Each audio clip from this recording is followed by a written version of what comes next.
The vector sum of forces of 10 Newton and 6 Newton can be.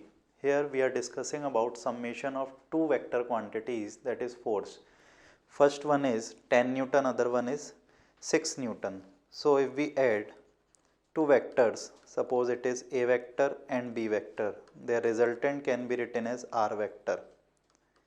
So if A vector plus B vector is R vector, then magnitude of R vector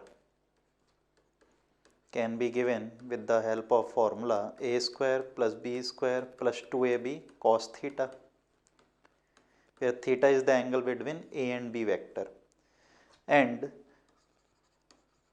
the maximum and minimum value of this resultant, which we can write as a vector plus b vector, its magnitude ranges from a difference b to a plus b, means their minimum value will be a minus b and maximum value will be a plus b. So according to our question, if we consider magnitude of a vector 10 Newton and magnitude of b vector 6 Newton, then 10 minus 6 will be the minimum value of vector sum of these vectors, and 10 plus 6 will be the maximum value of these vector, means value ranges from 4 Newton to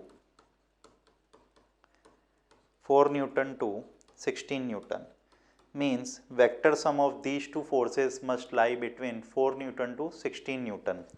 So according to our statement, the feasible value out of the following 2 Newton, 8 Newton, 18 Newton and 20 Newton, the feasible value will be 8 Newton because it lies in this range.